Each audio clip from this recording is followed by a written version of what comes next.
The House will come to order.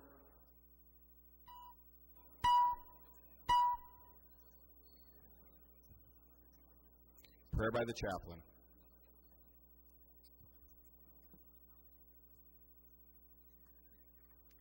Dear God, in these days of conflict and tension, we look for a little consolation. You know our weaknesses and our needs. We ask that you help us remember that each member has similar goals, and all the people of the state are depending on each of us. Do not let the fear of failure or criticism damp our eagerness to accomplish. Encourage us to avoid waiting for perfection, but save us from mediocrity and move us to action in the work we have left to do.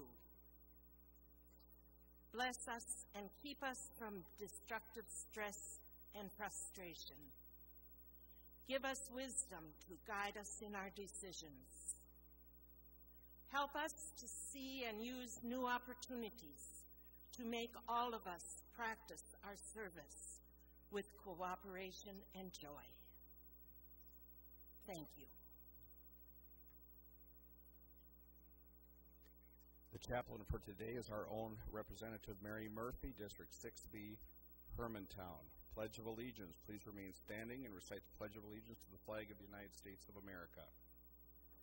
I pledge allegiance to the flag of the United States of America and to the republic for which it stands, one nation, under God, indivisible, with liberty and justice for all.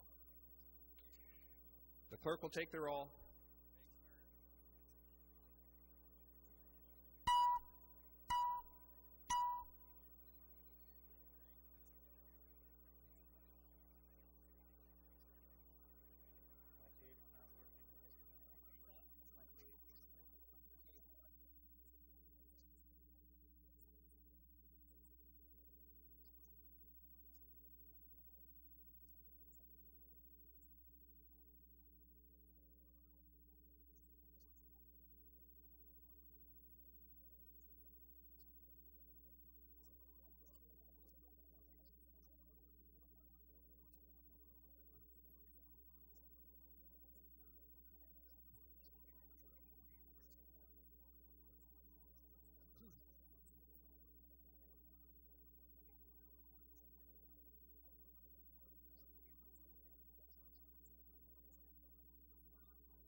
The clerk will close the roll.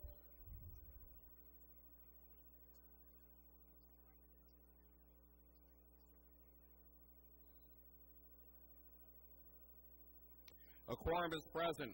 The clerk will read the journal of the preceding day. 7th session, 2012, 111th day, St. Paul, Minnesota, Friday, April 27th, 2012.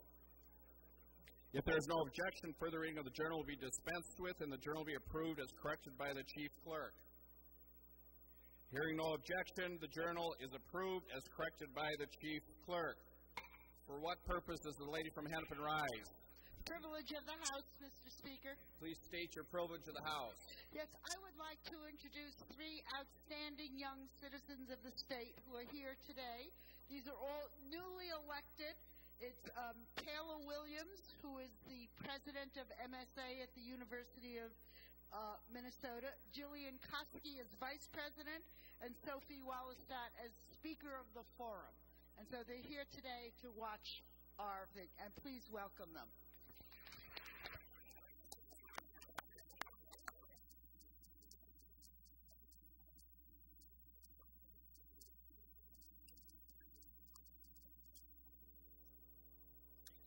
Introduction of bills.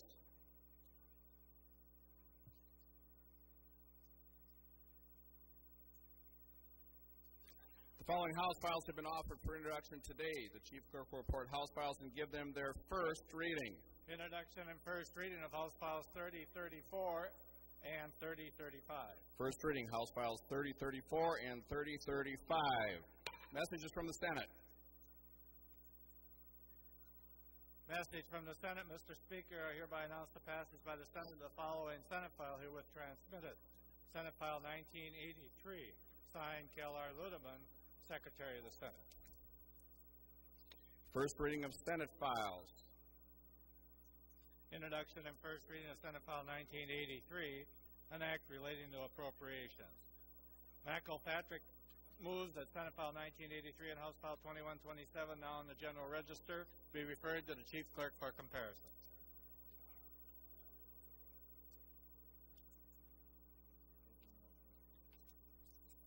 There being no objections, so ordered.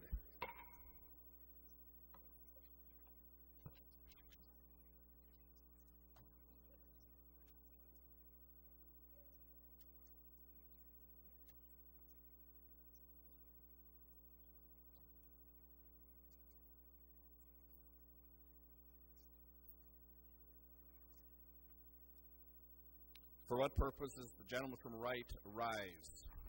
Point of personal privilege. State your point of personal privilege. Thank you, Mr. Speaker. Members, today I'd like to recognize members in the gallery who were before my Veterans Service Commission meeting and also the State Government Finance. They are the Khmer freedom fighters who fought with our United States forces during Vietnam. Just like read a little bit about who they are and what they did for supporting the United States of America. The state of Minnesota recognizes the Khmer freedom fighters of Cambodia for supporting and defending the United States military forces during the conflict in Southeast Asia and their continued support and defense of the United States of America and all the other freedom nations of the world. The Khmer veterans, who are also known as the Khmer freedom fighters, rescued United States pilots shot down in enemy-controlled territory and returned them to safety. The Khmer freedom fighters retrieved and prevented secret and sensitive information, technology, and equipment from falling into enemy hands and fought and died with United States military forces during this time of conflict. They captured and destroyed enemy supplies and otherwise prevented them from being used by enemy forces to kill United States military forces. The freedom fighters gathered and provided intelligence about enemy troop positions, movement, and strength to the United States military forces, and the Khmer freedom fighters provided food, shelter, and support to our United States military forces, and they also facilitated the evacuation of the United States Embassy in Phnom Penh on April 12, 1975. They are still subject to intimidation, ridicule, and discrimination today, and even death, if they are identified in Cambodia today. But these freedom fighters are still with us. They're willing to fight they're looking for their defending of human rights, freedom of speech, freedom of religion, and freedom of representation and association, as well as life, liberty, and the pursuit of happiness. And the Khmer freedom fighters have never received official recognition from the United States government for their heroic efforts and support. And now, therefore, be it resolved by the Committee on Rules and Legislative Administration that the state of Minnesota officially affirms and recognizes the freedom fighters from Cambodia and the Cambodian people for their support and defense of the United States military forces, our freedoms, their freedoms, and democracy in Southeast Asia. And we encourage all other states in the United States and others to formally recognize the Khmer freedom fighters. Please stand and recognize these gentlemen and women.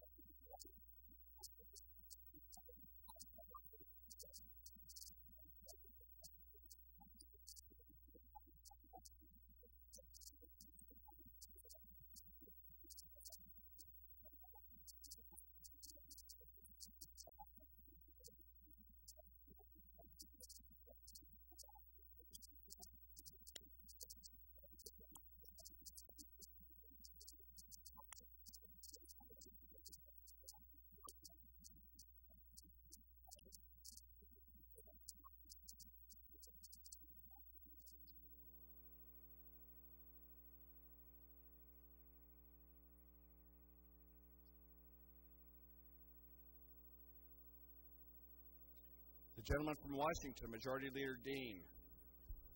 Mr. Speaker, members, I move a recess to the call of the chair for approximately 45 minutes until 4 p.m. The lady from Hennepin, Representative Hillstrom. Thank you, Mr. Speaker. If Representative Dean would yield to a question. The gentleman from Washington will yield. The lady from Hennepin. Thank you, Mr. Speaker. Representative Dean, can you give us a kind of a timeline of we're going to come in back in an hour, and then what do you anticipate we'll be doing, and how long do you anticipate we'll be staying today? Gentleman from Washington, Majority Leader Dean.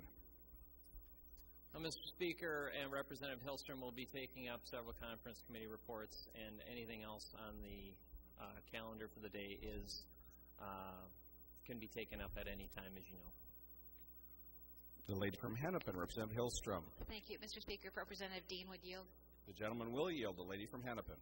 Thank you, Mr. Speaker. Representative Dean, do you anticipate you'll be adding any fiscal bills yet today? The gentleman from Washington, Majority Leader Dean.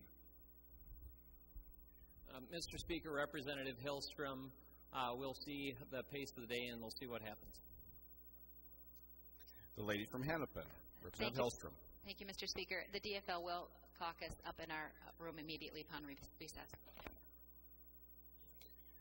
The Majority Leader, Representative Dean, moves a recess to the call of the chair till approximately 4 o'clock p.m. All in favor say aye.